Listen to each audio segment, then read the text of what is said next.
It's blog post time! We're going to go over a lot of good stuff for the week. 100,000 Intel coming free to your account. Also, there are going to be some changes to the showcase events, and the showcase events are amazing for new players.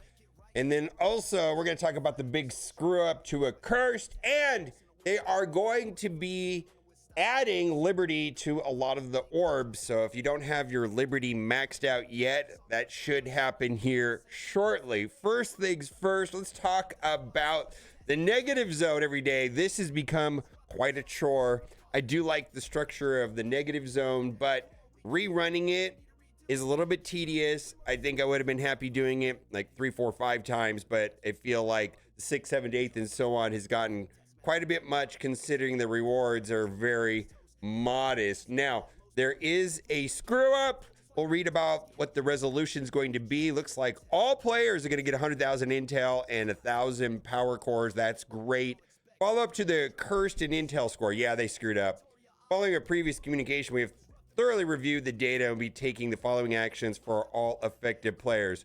All shards acquired for Helverine, Santana, and Hood will be removed from all players. So, in the Intel store, you could buy Helverine, Santana, and the Hood. Helverine, I guess the offers are going to be coming to the game on Monday, which is going to be in the blog post. But my goodness, what a disaster. I know a lot of people are trying to get Hood unlocked. That way they'd have a full team of 5 up and running before everybody else. Yeah, big screw up. A full refund of Intel and a full refund of power core spent during acquiring these character shards. We will be sending all players compensation of 100,000 Intel and 1,000 power cores. I think it's good when they make up for it, and this is a good way of reconciling it. And I don't know about you, but I need Intel. Always trying to get the 20 so that I can get Professor X up and running before his event ends. Now, let's go over the blog. There's a bunch of stuff here that we're going to go over, kind of hinted at what the main points are so far. Here's your battle plan for the 31st of June 6th. On Monday, the 2nd, Helverine will become available. So there'll be offers for Helverine. I'm not sure what we're going to do. Last time I skipped Victoria Hand. I might do that on Helverine. Helverine, though, did feel like the coolest, most impactful. Also felt like Helverine was the most plug-and-play viable because of him taking advantage of the exposed mechanic. Exposed mechanics kind of lend themselves to plug-and-play teams, and Helverine had some of that. Curse showcase and challenges, and there's going to be new showcases and challenges, which we're going to go over. I like these changes. I've been pretty critical of how tedious they are. I also want to point out that I started a brand new account on the day that the shop currency changed, and the showcases is where it's at. If you're hit level 25, run, don't walk, go and do the showcases. There's a ton of intel in there, good access to nodes where you can farm training material orbs. It feels like the early game experience is centered around showcases as far as getting the most resources for a new account. Run, don't walk, and there will be a new one on Monday for Accursed. Great. Negative Zone Harbinger Part 2. So we were talking about this a little bit at the start. Now this is already, they changed the order of it, which is fine. But we'll have to see how this plays out. I'm hoping that some of the new teams work. Like Thunderbolts felt so bad inside of it that there was like no reason to use it, because Vigilante seems like a superior team to Thunderbolts in a lot of different ways. Not in every way, but in a lot of different ways. Harbinger, month 2 begins. So Harbinger is going to be over a 3-month period for Quazar. So we've got Quazar unlocked, but towards the course of the 3-month event. At month 3, we'll have him at 7 yellow with engagement. Yeah, that's if you're playing the game and you're doing the command center objectives. Harbinger week 1, Cosmic War, 25 Songbird shards, and then the Songbird battle pass. And I have not been buying all the battle passes, but generally when they have a new character that I like, I will participate in that.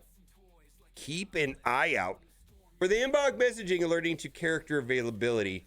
Peggy Carter to the War Store, Joaquin Falcon to Arena Store, and Patriot to the Spotlight Raid Orb. And I believe I've got all of them but Patriot already up and running, but this will give me better access to that.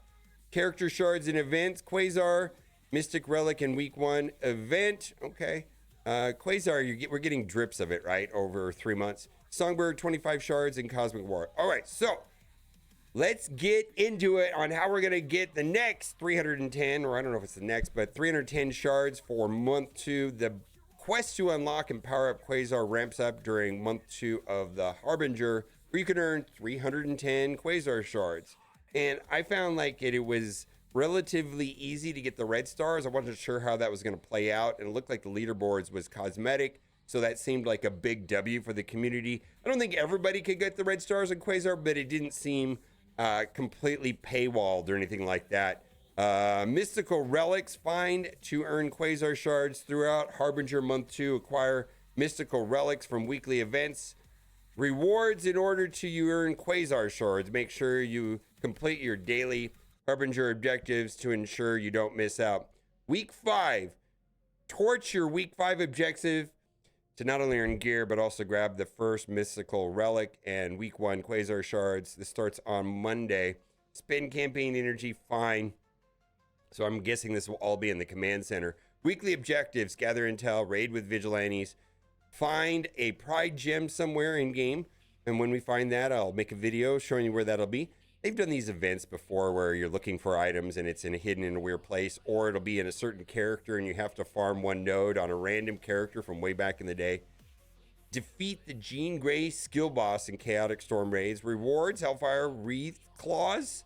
Say that right? Wreath? Yeah, Mystic Gear and Intel. Use Helverine in Blitz. Okay, fine.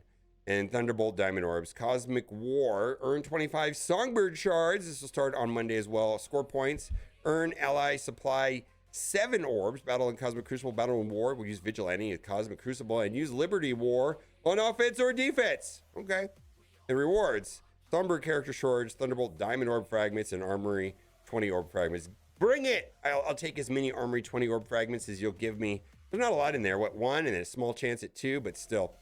Helverine, he'll be coming to the game on Monday, and this looks like it's going to be a standard unlock method. We'll see what the offers look like. I do like the chain offers. They have not been doing them, but it looks like they've been offering like $45 offers, which I have mixed feelings. Again, I was able to completely bypass Victoria Hand last time around, and I may make a determination whether or not I want to do that again. And I essentially got Victoria Hand for free, and I got Victoria Hand right at the end there when the team was complete. So, Scopely, if you're going to make severely restrictive teams where it requires all 5 members to be effective, the danger is why do I need to go and get the first character out of the gate if I can just wait until the last character comes out when there's a complete team, and then maybe get lucky and there'll be an event? And there was an event, the global milestone. So I'm just keeping in mind that the first character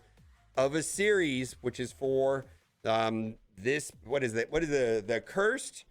Oh, maybe you don't need to get. Now, this team doesn't seem to be as restrictive as some of the other teams we've had in the past, and there's definitely seems to be ways of substituting out a member. Looks like Mordo is going to be the one that gets subbed out because Juggernaut, his ability to apply safeguard when immunity hits the team is kind of a big deal. So Mordo, and then maybe sub in somebody else. So this is not really like must be a 5-man team. So that's a little different than, let's say, the Thunderbolts, right?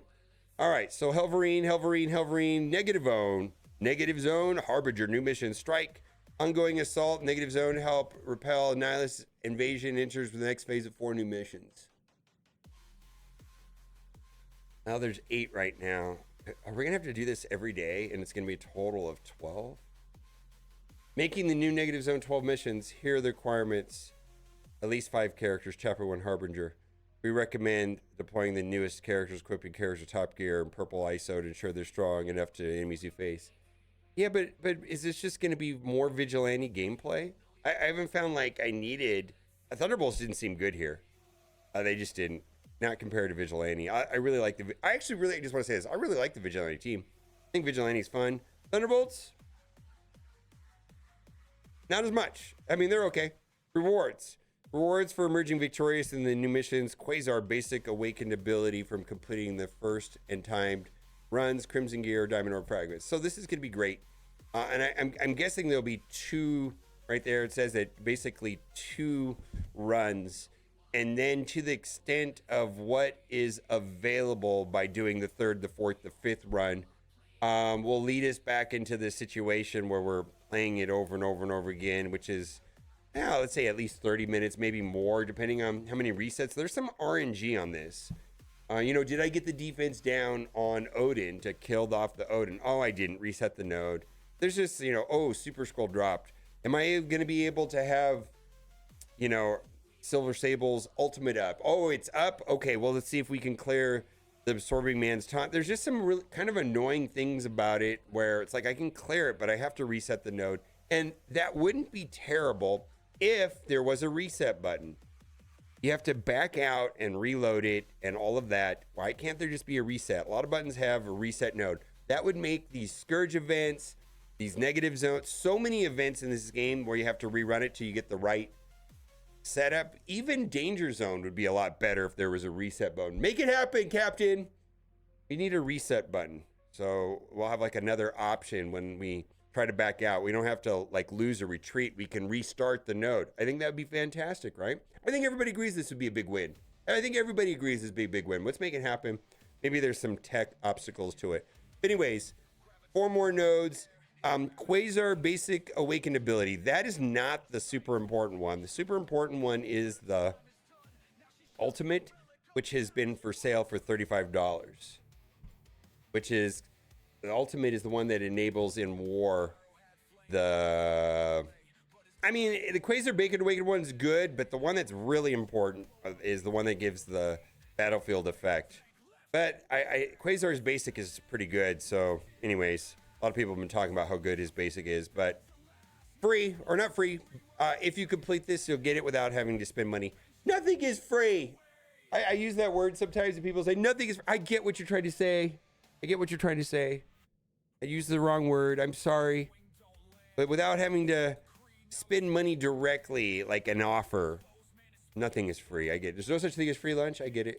Diabolical dealings. Now, this is a change to the way that showcases are, which I do like. Well, I don't know if I'm going to like this, but I wasn't happy with the way the showcases were before because I don't know which one it was. Was it Victory Hand where it's like, I didn't learn anything. I learned that Taskmaster could explode the teams. It was so mind-numbingly bad and auto-playable. And yes, if you're a new player, these showcases, like the ones with the provided characters, are so good. But for in-game players, it was just like, man, I just wasted this time. Yeah, bonus rewards, but I didn't learn anything. I didn't learn how to play the team. I literally put it on auto and looked away from the screen and did something else. Fertile Powers, it is a fight against the Nihilist of the Cursed Team in Chapter 1, Episode 2, showcase diabolical dealings, calling on commanders level 25 plus, and you really want to do this if you're above level 25. Although you could be at level 25, I think, in the first or second day of playing the game. I mean, it happens so quickly. Join this important mission with the Cursed Team, which begins on June 2nd, to gain access to important resources that assist in powering up the squad. Showcase have an updated format, which I've been complaining about and requesting for a minute now and suggesting that they do something about this, along with a set of fun challenges in a tower mode that can tackle separate from your showcase progress. Cool.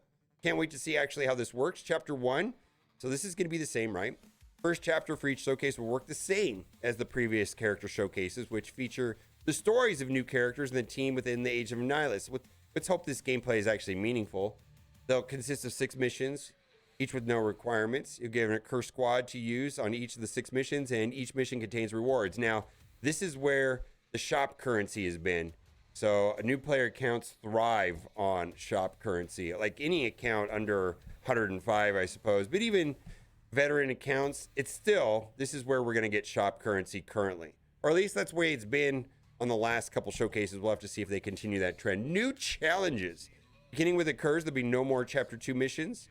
In their place will be challenges. Challenges will help you learn how to strategically utilize new characters in battle while earning fantastic rewards.